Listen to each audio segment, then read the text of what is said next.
La matinale d'Europe 1. Nikos Aliagas. C'est l'heure de l'édito éco avec Nicolas Barré.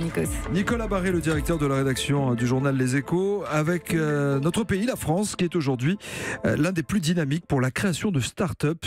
C'est ce que nous montrent en tous les cas des chiffres inédits, Nicolas. Oui, au cours des 3 dernières années, la France a concentré un quart des investissements réalisés en Europe dans des start-up qui démarrent. L'autre quart est allé au Royaume-Uni. L'Italie, pour comparer, attire moins de 2% des financements de start-up, l'Espagne 3%. Nous sommes donc avec nos voisins britanniques, les deux pays les plus dynamiques d'Europe, deux pays qui disposent d'un réel écosystème, c'est-à-dire des pays où on trouve le capital et les talents.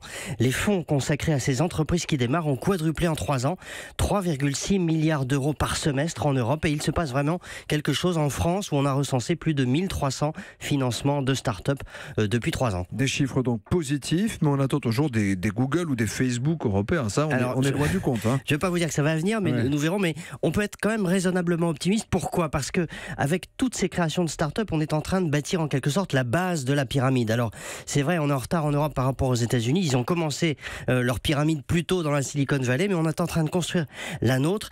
Et un jour, à partir de cette base de plus en plus large de start-up, émergeront au sommet de cette pyramide des acteurs plus importants dans les objets connectés, dans la reconnaissance faciale, dans l'intelligence artificielle, etc. Un jour, de tout cet écosystème, on finira bien par voir apparaître des poids lourds. C'est en tout cas le pari que font les investisseurs qui mettent autant d'argent dans les start-up aujourd'hui en France.